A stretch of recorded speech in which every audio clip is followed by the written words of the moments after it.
Hari ini kita akan bahas mengenai analisis perilaku biaya. Kemarin kita udah bahas masalah akuntansi biaya ya, beban dan biaya, maksudnya apa saja.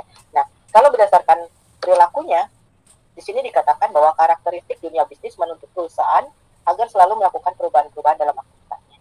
Lalu perubahan-perubahan aktivitas perusahaan akan berdampak pada biaya dan klasifikasi biaya.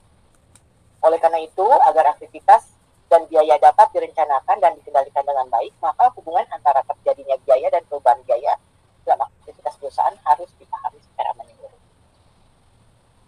Nah, di sini ada klasifikasi biaya menurut perilakunya. Kemarin sudah saya jelaskan bahwa menurut perilakunya, bahwa biaya dikelompokkan menjadi 3, yaitu yang pertama adalah biaya tetap atau fixed cost, lalu yang kedua biaya variabel, dan yang ketiga adalah biaya semi variabel. Biaya tetap apa sih? Biaya tetap adalah biaya yang secara total tidak berubah saat aktivitas bisnis meningkat atau menurun. Biaya tetap persatuan berubah-ubah dengan adanya perubahan volume produksi. Ya, ini ada commitment fixed cost, ada discretionary fixed cost. Ya. Besar biaya tetap dipengaruhi oleh kondisi perusahaan dalam jangka panjang, teknologi, dan lain sebagainya.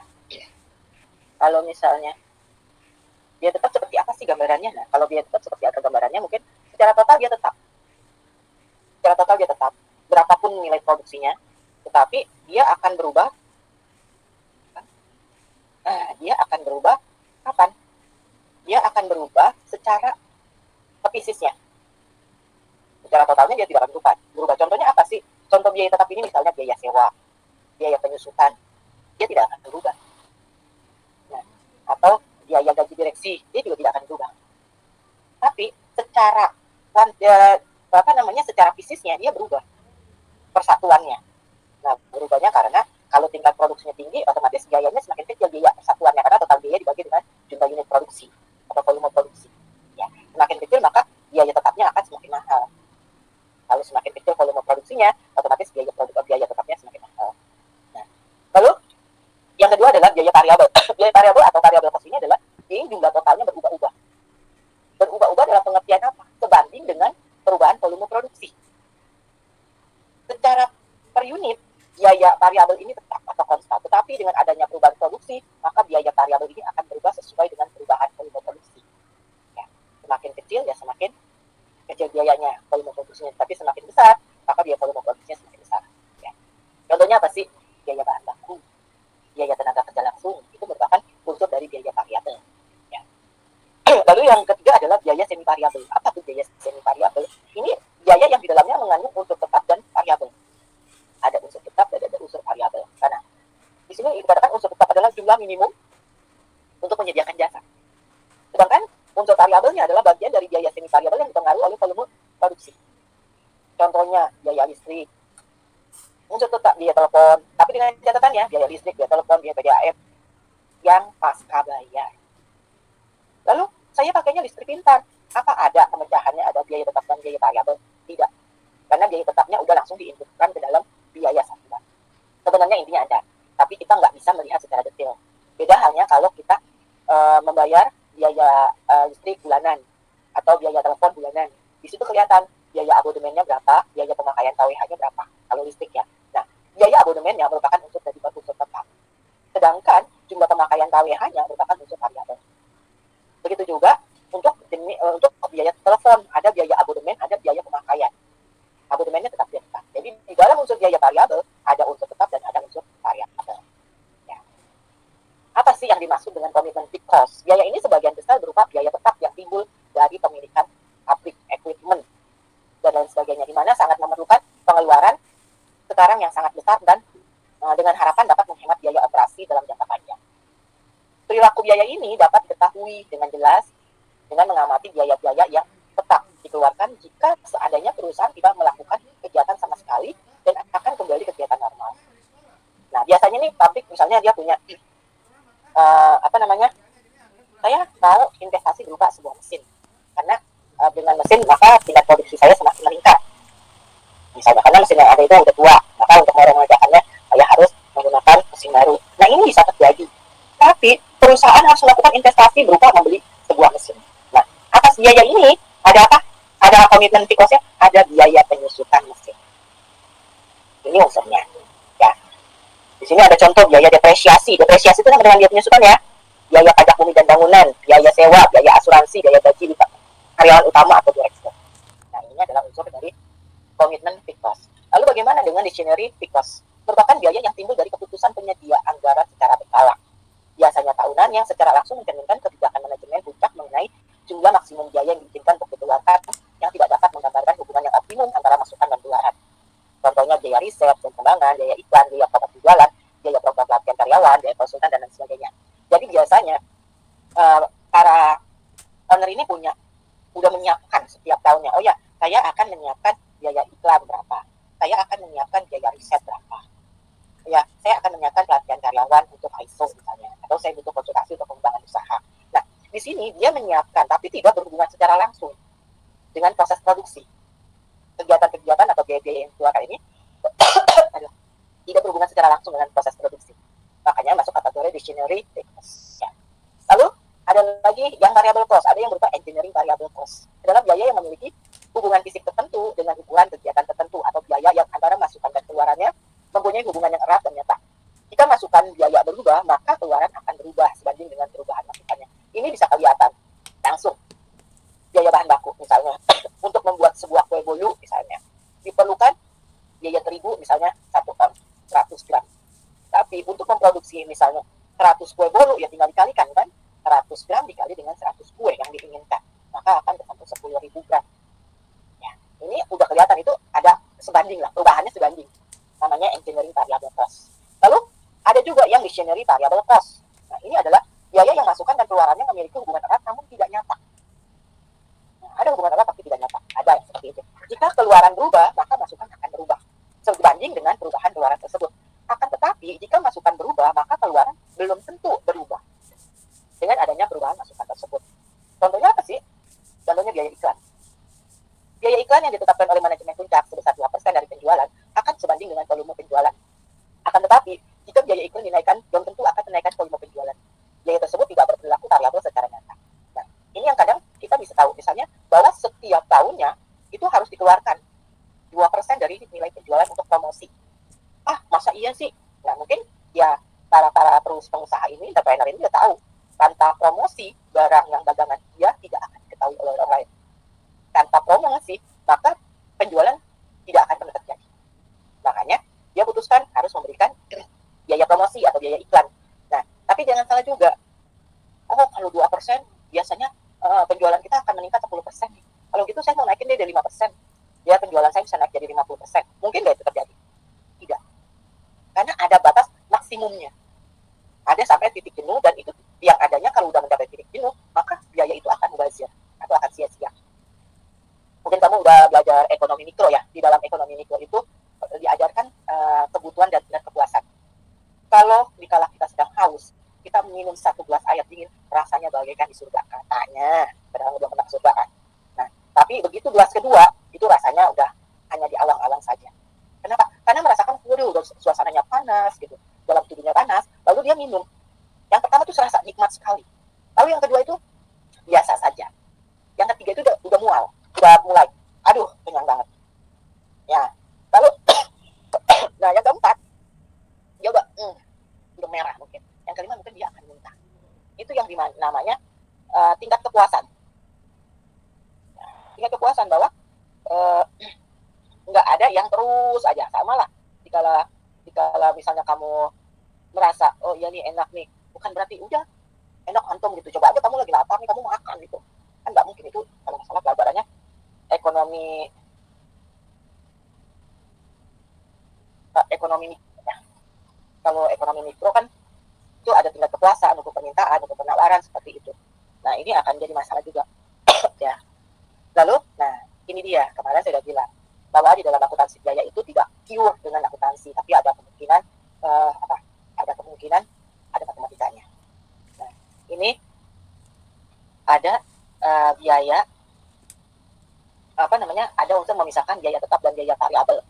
Kalau misalnya kita dalam suatu biaya, di dalamnya unsur biaya tetap, ada unsur variabel. Biasanya apa?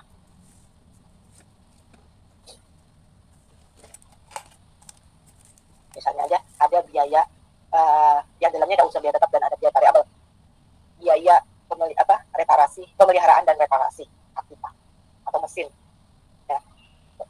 Nah, kalau misalnya biaya reparasi itu biaya variabel. Biaya reparasi biaya variabel. Semakin sering digunakan mesin otomatis mungkin harus direparasi. Tapi kalau misalnya biaya pemeliharaan, maintenance itu merupakan unsur biaya tetap. Mesin dipakai atau tidak dipakai, produksinya berapapun harus di-maintain. Harus dirawat sehingga mesin tersebut awet. Ya, ini akan menjadi dasar juga. Nah, dalam prakteknya ini kita seringkali banget. Nah, dasarnya apa sih? Kita memisahkannya itu. Ya, ada beberapa metode. Yang pertama adalah di sini ada metode untuk mengklasifikasikan dan mengestimasi biaya. Yang pertama adalah metode titik tertinggi dan terendah, high and low point method. Lalu yang kedua adalah metode starter depth. Yang ketiga adalah metode problem terkecil atau last square. Nah, apa aja sih yang menjadi dasar untuk menghitungnya? Nah, dalam metode ini, elemen tetap dan variabel dari suatu biaya dihitung menggunakan dua titik, yaitu titik data dipilih dari data historis yang merupakan periode dengan aktivitas tertinggi dan terendah. Jadi kalau menggunakan metode tertinggi dan terendah, maka diambil nih Januari sampai Desember. Biaya yang paling tinggi di bulan apa? Biaya yang paling terendah di bulan apa? Nah, itu menjadi dasar kita melakukan memisahkan antara biaya tetap dan biaya variabel. Nah, di dalamnya itu ada kelebihannya. Apa? Yang bersifat sederhana. Tetapi ada juga kekurangannya. Kekurangannya estimasi biaya tetap dan biaya variabel itu yang dihasilkan akan bias dan kurang akurat. Kenapa? Karena yang diolah cuma dua, yang terbesar dan yang terendah. Tidak menggambarkan. Coba aja bayangkan, kalau datanya Januari sampai Desember, kamu cuma mengolah 2 bulan. Dibilang objektif atau tidak? Cuma 1/12, 10% sekian lebih. Kadang dibilang, kurang objektif. Kenapa? Karena ya dari data 12 ya diolah cuma 2. Sehingga adalah metode yang berikutnya. Metode yang kedua adalah metode starter graph. Metode ini menggambarkan pengembangan dari metode titik-titik tertinggi dan titik terendah. Karena dalam metode ini menggunakan semua data yang tersedia, bukan hanya 2 titik data. Jadi dia nanti berupa diagram di mana sumbu Y dan sumbu X. Sumbu Y vertikal ini, sedangkan sumbu Y-X itu horizontal. Sumbu Y adalah biaya, ya, itu adalah variabel dependent, sedangkan sumbu X itu adalah kuantitas ya dasarnya, apa jam mesin, jam tenaga kerja, dan lain sebagainya. Itu baru. Nah, kalau metode starter graph yang tadi saya gambarkan bahwa adanya sumbu X dan sumbu Y. Kalau sumbu Y-nya itu adalah biaya, sedangkan sumbu X-nya itu adalah volume produksi, volume jam mesin, dan lain sebagainya. Ini kalau dibilang ada kelebihan juga, ada kelemahannya. Kelebihannya dalam metode ini memungkinkan dilakukan inspeksi data visual. Dia hanya langsung dikasih titik-titik aja. Oh ya, penjualannya biayanya sekian, naik kasih titik, volumenya sekian. Nah, tapi dalam prakteknya itu akan menjadi bias juga. Ini katakan bahwa estimasi biaya variabel dan biaya tetap yang dihasilkan dapat bias karena garis digambarkan melalui plot data berdasarkan interpretasi visual. Jadi kalau misalnya nggak ada, ya udah dianggapnya hilang begitu saja gitu kan. Kalau misalnya titik-titik, nah ini biasanya metode starter graph ini nanti dipakai sama kamu pada saat nyusun skripsi. Jika posisinya itu menyebar harus menyebar, tapi menggumpal. Nah itu berarti ada hubungan antara variabel X dan variabel Y. Tetapi kalau menyebar dan menggambar lagi tidak menggumpal, maka itu akan terjadinya tidak ada hubungan antara variabel X dan variabel Y. Itu nanti kamu di skripsi itu ada kurang lebih pengujian hal ini di program SPSS. Ada. Lalu yang ketiga adalah metode kuadrat terkecil atau least square methods.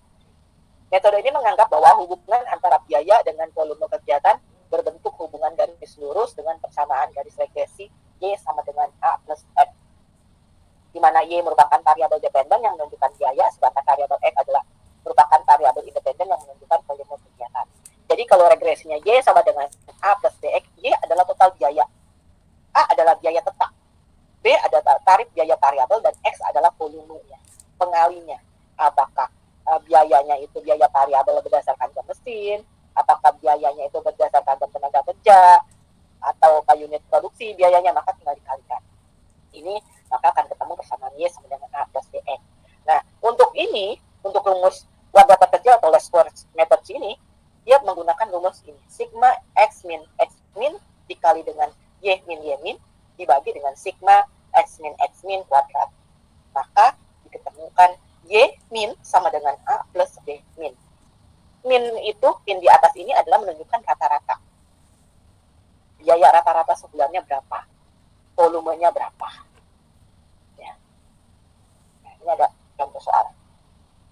Nah, kalau kita lihat ada biaya reparasi dan pemeliharaan mesin, jam mesin. Jadi kalau diminta kamu disuruh memisahkan, untuk memisahkan besarnya biaya variabel dan biaya tetap jika menggunakan metode-metode yang sudah ditentukan di atas, ini bisa nggak sih? Bisa. Ya. Yang pertama adalah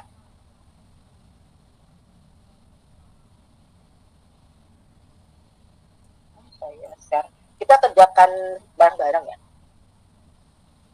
Tadi dikatakan adanya biaya yang biaya pemeliharaan dan biaya pemeliharaan berdasarkan jam mesin. Saya di sini Januari, Februari, Maret, April, Juni, Juli.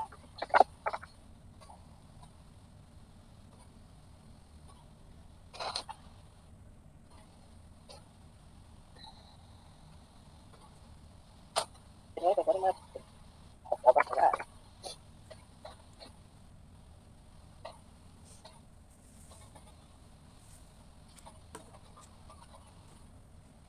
Excel saya ke share kan? Iya, iya Bu. Tuh, kok dia listrik. Yang tadi berarti nggak usah kamu ambil aja ya. Saya cuma ketik ulang aja deh. Soalnya saya mau bahasnya biaya nanti nggak sama seperti contoh di presentasi saya.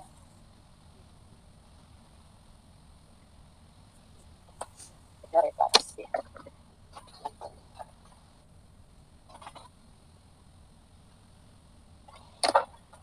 Aduh,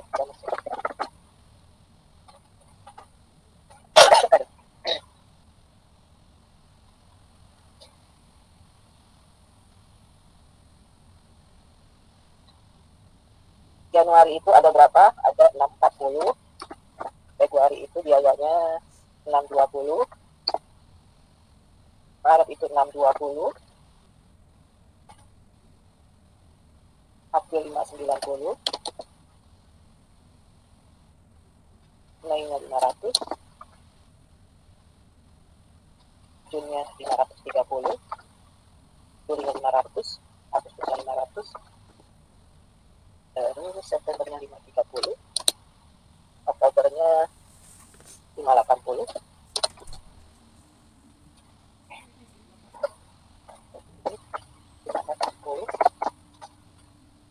nah, 540, 530, nah, Oktober harusnya 550. Ini dalam satuan.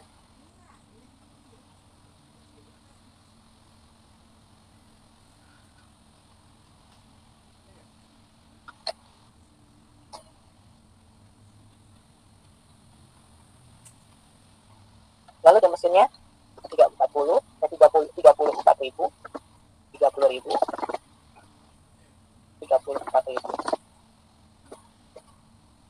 39.000, 42.000, 32.000, 26.000, 26.000, 41.000, 35.000, 43.000, 48.000.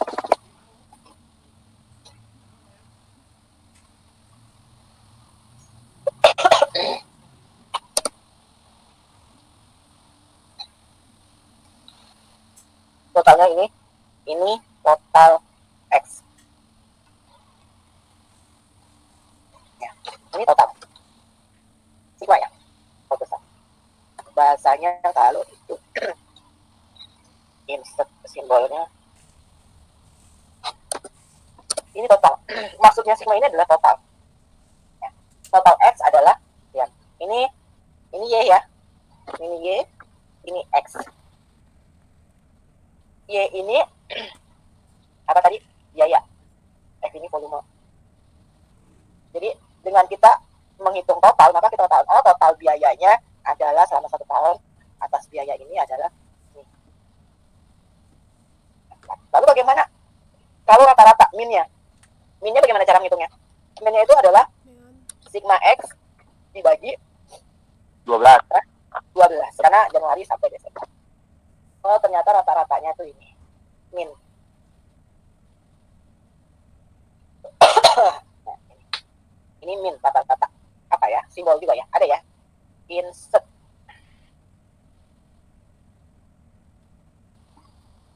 Soalnya saya pasti akan di soal pasti X min sama dengan Y min sama dengan gitu lah.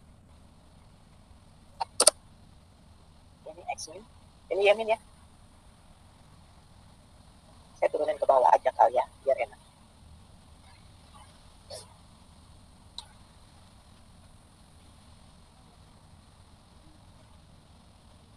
Ini X min-nya.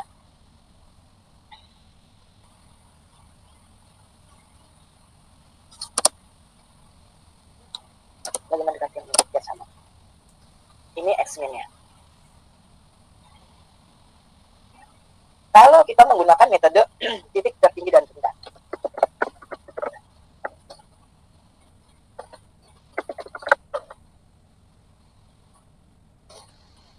Tertingginya mana? Berapa biaya yang tertinggi? Berapa nih? Dari Januari 6, Desember Bu. 80.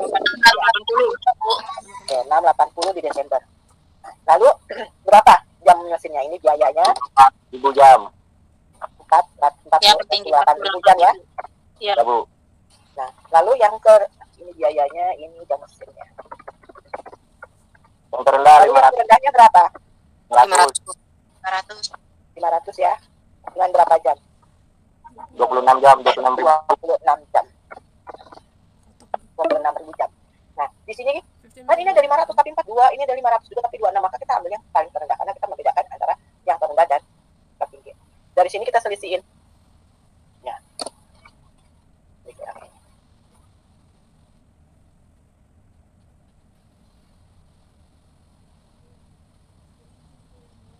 Nah, baru kita bisa mencari tarif biaya variabel.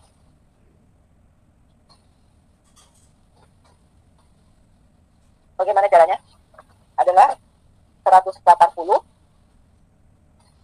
dibagi 22.000. Maka hasilnya berapa? 0,008 Bu. 0,0081. 8 ya, duanya kita abaikan. Nah, lalu kita mau mencari berapa biaya tetapnya. Kita lihat di sini. Total biayanya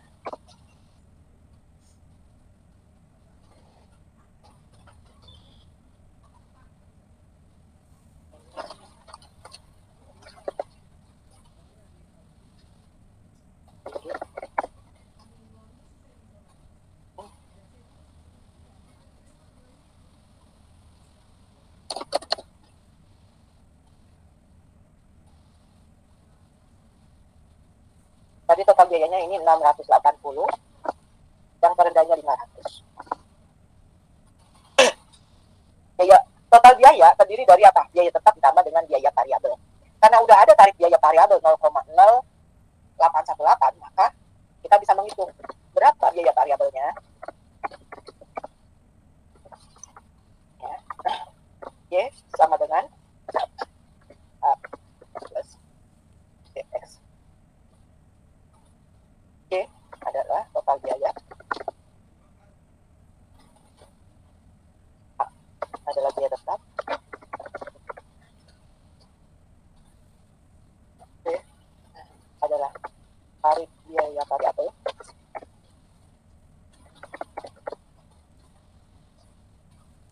X adalah volumenya. Bisa jam mesin, bisa dan sebagainya. Kalau Kalau misalnya seperti ini, tertingginya kita udah tahu. Berapa tadi tarifnya? 0,00818 ya, dikali, karena ini tertinggi nih jam sini ya volumenya. Ini adalah biaya tetap. Ini biaya tetap, ini biaya variabel. Lalu 0,188 kali. Ini adalah untuk yang terendah. Kita nggak pakai koma ya, kita buletin ke atas ya. Nah, tadi kasih tahu. G sama dengan A plus BX. Dia adalah total biaya. A-nya itu biaya tetap, B-nya itu biaya variabel. Nah, kalau A-nya ini udah diketahui, totalnya udah tahu. BX-nya udah, ini BX ya, biaya variabel.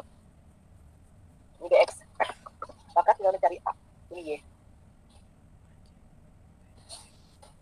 Ini adalah A. Nah, ini tinggal dikurangi.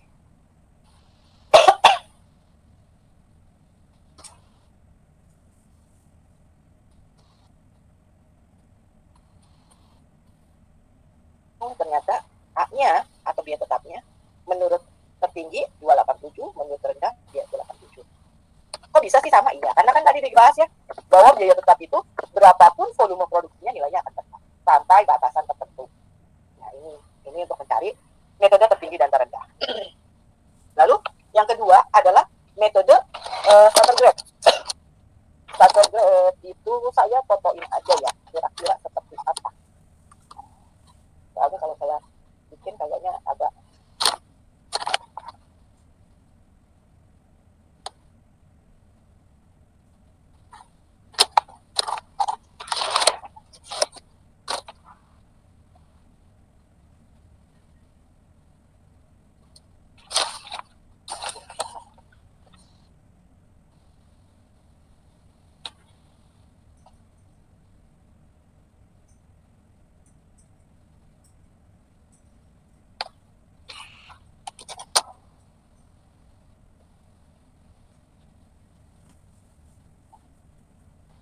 kalau starter graph yang seperti saya kirim di grup ya, di situ kelihatan titik-titiknya doang, jadi berupa diagram terus dia taruh, oh ya ini Januari ada di sini dengan tingkat biayanya berapa nih di Januari, lalu biaya volumenya berapa, bisa kelihatan. Nah, jadi dia akan biasanya kenapa begitu udah jadi berapa titik-titiknya langsung diambil, oh ya berarti biayanya itu harusnya di antara ini. Ini juga estimasi, oh biaya variabel, biaya tetapnya itu yang garis lurus di angka 440 itu estimasi. Lalu karena tetap kan sama semua, variabelnya tinggal angkat saja. Itu yang disebut biaya starter grade. Karena kita mengestimasi sendiri, oh ini harusnya tuh biaya tetap tuh semuanya harus bisa menikmati. Berapa nilainya yang harus dibebankan. Ya. Oke, ada yang mau bertanya? Ada yang mau bertanya? Jadi maaf, Bu. Saya tadi ketinggalan yang biaya variabelnya, Bu, bisa diulangi lagi nggak, Bu? Biaya variabel ini. Iya, yang Yang bawah, Bu. bawah. Yang Yang bawah. 393 itu. Ini Iya, sama satu. Nah, ini kan biaya variabel itu BX. Ini Iya, BX betul. adalah apa nih? Ini X-nya. Iya, betul.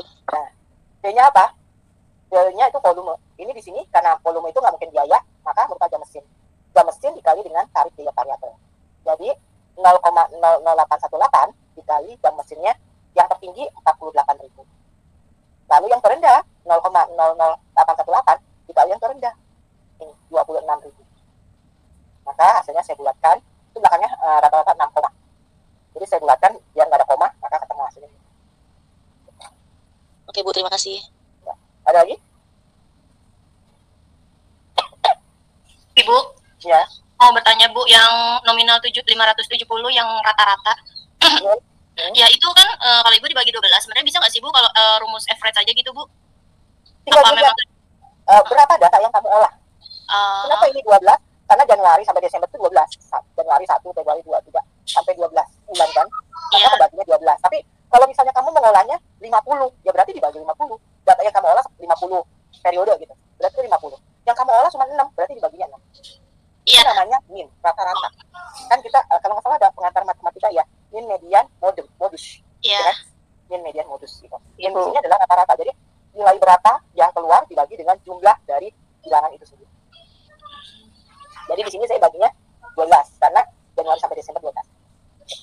Ada lagi? Oke, Bu. Ya. Ada nggak? Kalau tidak saya lanjut ke last square. Metode last square. Stop sharing, saya lanjut.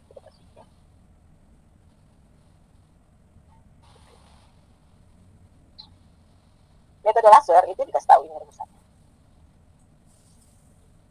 Ini kita harus menghitung. Kita harus menghitung metode ini. X min. Kita lihat ya. Kita hitung ya. Y min.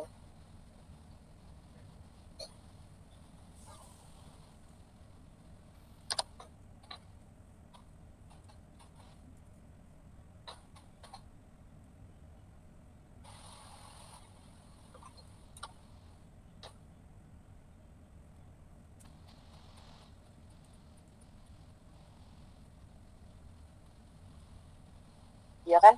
Dikalikan. Terus ada lagi rumusnya yang berikutnya.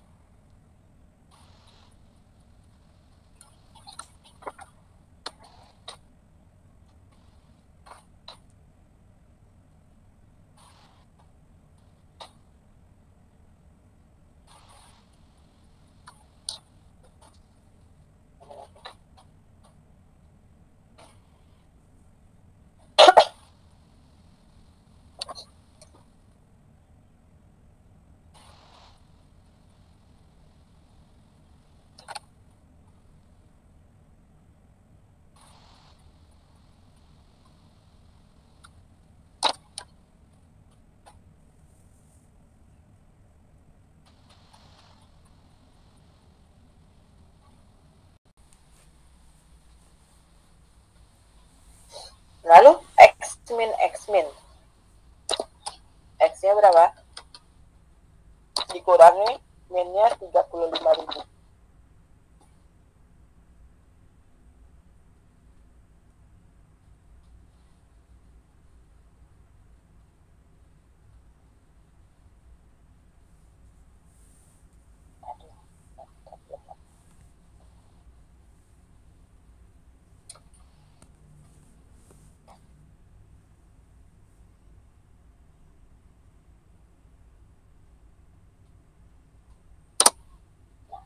Yang mesti diperhatikan, kalau hasil Y min dan X min kalau ditotal harus 0. Katanya, buat apa dihitung kalau 0? Jangan salah. Ada fungsinya. Ada fungsinya ya. Karena kita kan menghitung yang lain ya. Lalu bagaimana kalau untuk mencari ini tinggal kamu hitung.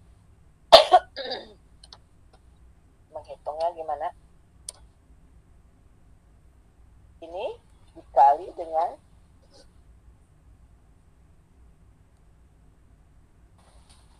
min 1000 ya, Bu. 1000, Bu. 70 dikali 1000 minus 1000. Jadi ketemu hasilnya minus 70. Bu, yang itu Y dikurangin min Y berarti 640 dikurangin 570 ya, Bu? Yang mana? Ini? Yang Y dikurangin Ini. min Y. Iya. Iya. 640 dikurangi 570. Oh, pengurangannya tetap sama semua ya, Bu ya? Hanya Y-nya aja yang kan berubah ya? min kan tetap 570. Iya. Y minnya tetap ini. Sama seperti halnya ini, X minnya. X minnya tetap 34.000. Jadi 34.000 dikurangi 35.000 hasilnya minus 1.000. 30.000 dikurangi 35.000 minus 5.000.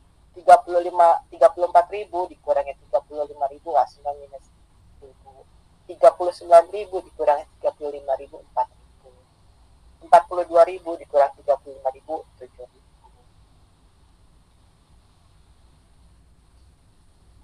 Nah, ini dah hasilnya. Enggak minus. Lalu ini kalau Y min berarti 70 kali 70. Ya. 70 kali lagi 70.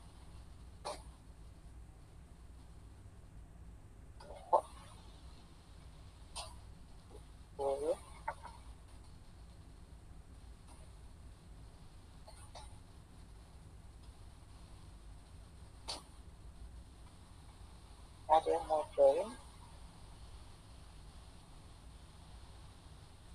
kok hilang.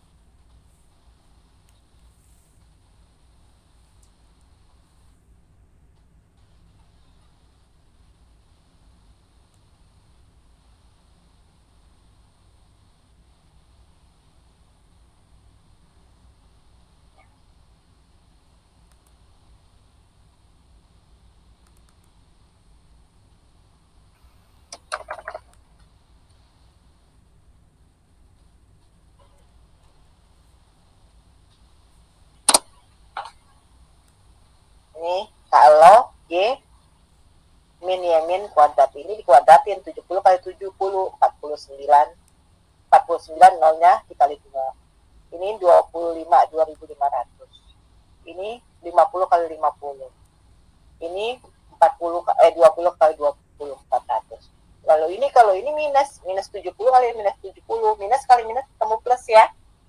Kuadrat itu nggak ada minus.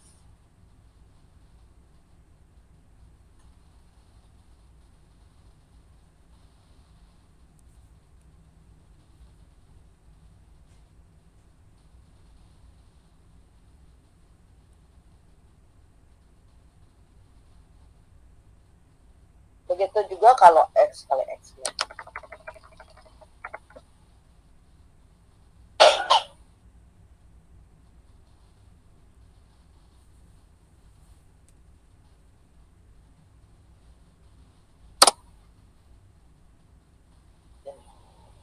Ini rumusannya.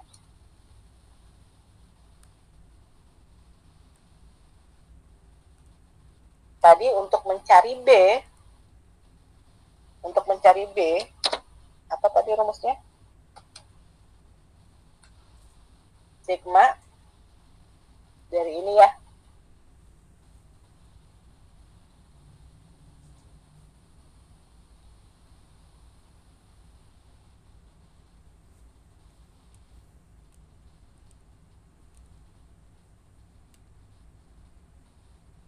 Dibagi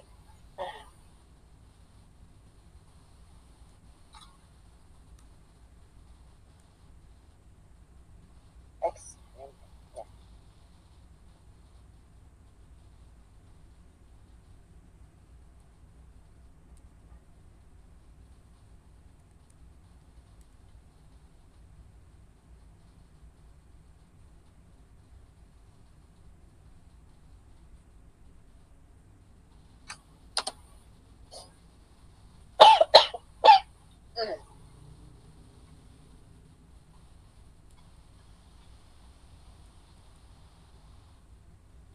Bisa kelihatan kan angkanya dari mana?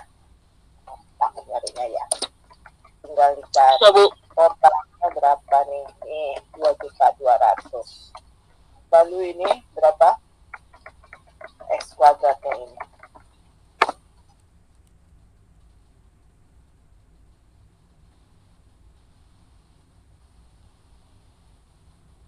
Maka B-nya berapa?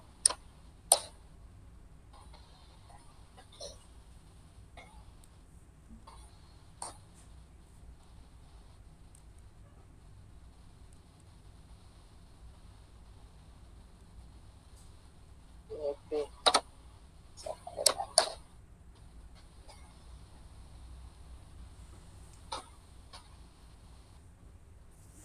Sama seperti tadi. Apa tadi? Ini ya rumusnya ya. Kita bisa mencari apa? A juga. Ini berarti cuma dia pakai Y min sama dengan A plus B X.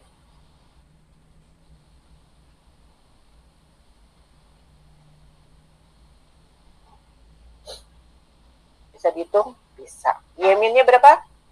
570. A-nya berapa? Yang kita cari.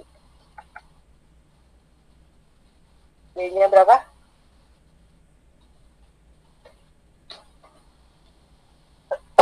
Aduh. B-nya 0,0044. Dikali X min-nya berapa? 35.000 ya?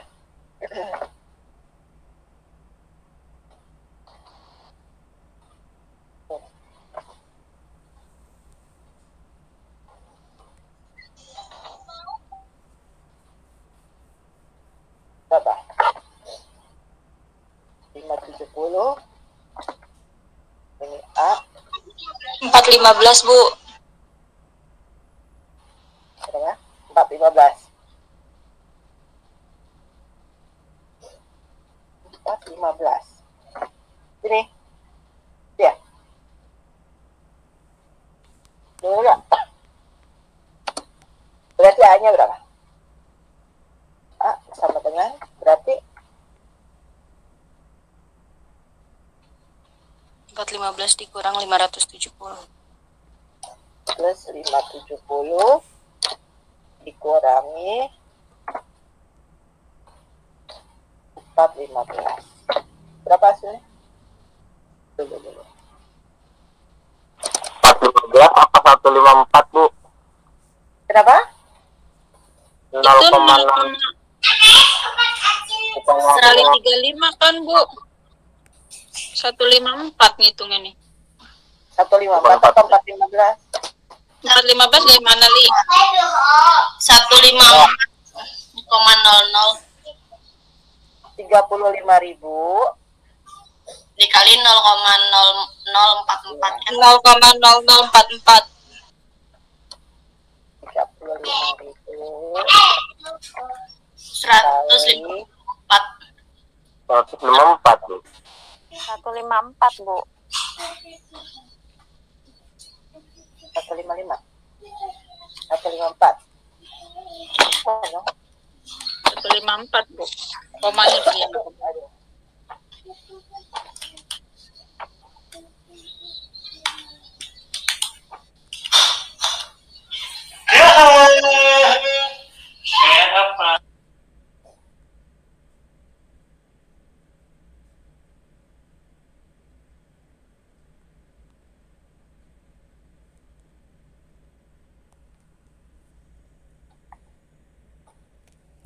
Satu lima empat ya, benar ya? Aduh. 154 Bu.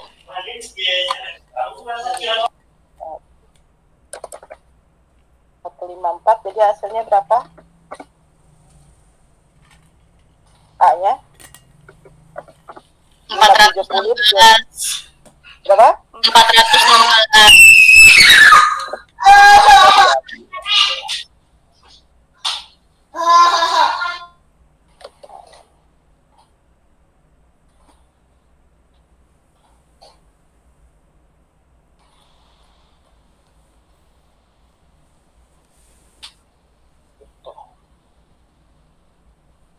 Ini untuk menggunakan rumus. Jadi kalau ditanya karena fungsinya adalah memisahkan antara biaya variabel dan biaya tetap, maka kita bisa membedakan. Oh, biaya tetapnya berapa, biaya variabelnya berapa. Lalu dari sini kita balik lagi ke presentasi saya yang X ini. Kita lagi ke sini.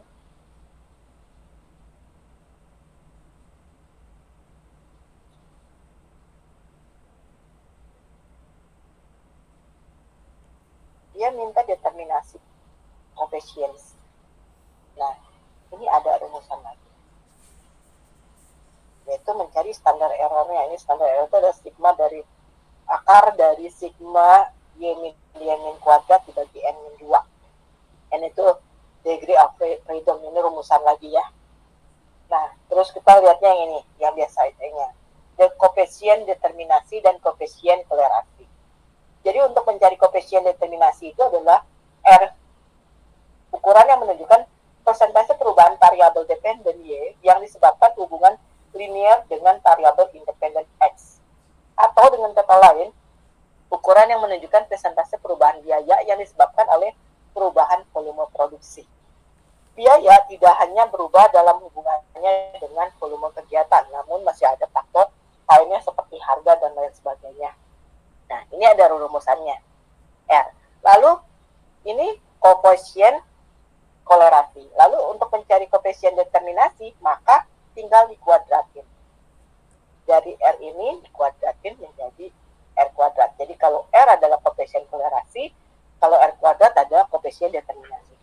Saya kata ya.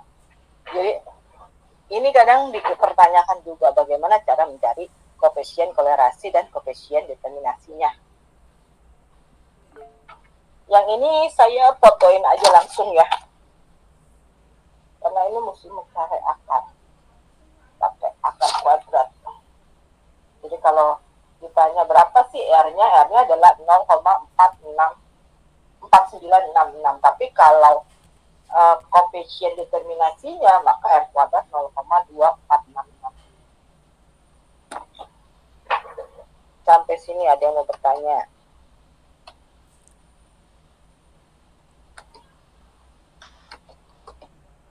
Yang mau bertanya nggak?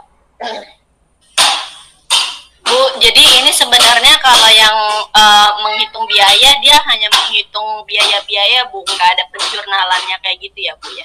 Nggak ada.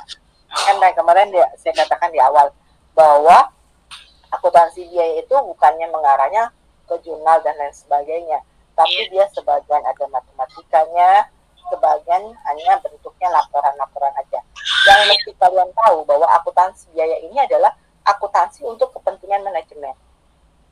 Kalau manajemen itu nggak butuh laporan-laporan, yang butuh laporan-laporan itu pihak-pihak eksternal. Dia bisa membacanya, tapi kalau manajemen akuntansi biaya itu biasanya yang pertama adalah untuk menghitung unsur dari costing, lalu dia bisa mengambil suatu keputusan apakah itu memang layak dilanjutkan atau tidak, dibutuhkan analisa seperti apa dan lain sebagainya. Iya, berarti ini lebih ke analisa ya, Bu ya, analisa biaya-biaya ya, Bu ya. Iya, lebih cenderung lebih banyaknya ke analisa biaya-biaya memang. Kalau akuntansi biaya buat hanya nanti ada laporan harga pokok produksi. Ada juga jurnalnya ada, tapi jurnalnya nggak sedetail dengan akuntansi keuangan. Ini fokus ke costingnya saja. Dia mau nanya? Ibu, sorry Bu mau nanya. Ya. Untuk metode yang kedua tadi, metode scatter graph itu berarti bikin grafik aja ya yang di grup itu ya? Kenapa sorry? Untuk metode yang kedua, metode scatter graph itu ya, itu kan bikin grafik ya, yang di grup itu hanya tadi. Grafik aja, iya. Oh, berarti jawabannya cuma itu maksudnya dia garis. Bias, sebenarnya kalau menurut saya dia lebih bias dibandingkan dengan teori titik tertinggi dan terendah ya, karena udah dikasih titik-titik terus oh iya nih biaya variabelnya biaya tetapnya harus ada di bawah ini semua, biaya variabelnya harus begini, cuma dikasih. Itu lebih bias banget, itu analisa dari orang yang buat. Nah, sebenarnya lebih cenderung dipakai buat skripsi. Ini adalah salah satu uji untuk metode penelitian skripsi, karena nanti apakah hubungan X dan Y-nya doang, apakah X dan Y yang saya dikatakan, kalau dia memang berhubungan, maka dia akan menyebar, tapi dia menggumpal. Berarti ada hubungan antara X dan Y. Lalu bagaimana kalau misalnya tidak ada hubungan, maka dia menyebar tapi menyebar lagi posisinya. Berarti dia tidak ada hubungan. Kadang gini, kenapa diperlukan dalam skripsi? Kadang kamu misalnya bikin analisa penjualan, tapi dasarnya tidak berhubungan dengan penjualan. Misalnya saja analisa peningkatan profitabilitas, tapi teratasnya dasarnya misalnya aktivitas tetap. Nah, itu kemungkinan tidak ada hubungan. Tapi misalnya dari profitabilitas, tapi dari nilai perusahaan, dari laba yang diperoleh, nah itu biasanya ada hubungan. Itu aja sih yang biasanya dipakai buat startup grade. Baik, berarti untuk garis A sama garis B itu maksudnya gimana ya Bu? Itu apanya Garis sih Bu? A sama garis B. garis A Iya. itu kan biaya tetap ya. Oh, oke. Terus yang garis B? Garis B-nya itu biaya variabel. Oke. Thank you, Biaya Bu. tetap. Kan ini kan kita membedakan. Jadi di dalam di dalam starter graph itu, oh ya nih udah ketemu titik-titik-titik, ditetapkan bahwa garis A ini semuanya harus dibebankan. Maka dibikinlah garis A di bawah. Lalu garis B di antaranya. Makanya kalau saya bilang lebih bias. Ya. Tadi saya katakan. Oke, oke. Thank you ya, Bu. Ada lagi? Kalau tidak ada, saya minta soal ini dikerjakan. Kemarin saya udah share kan ke kamu? Ada soal latihannya di pertemuan kedua. Saya minta dikerjakan. Bisa? Bisa dong. Mungkin nggak bisa ya. Dia minta metode titik tertinggi dan terendah, kuadrat terkecil, last square, sama koefisien kolorasi dan koefisien determinasi.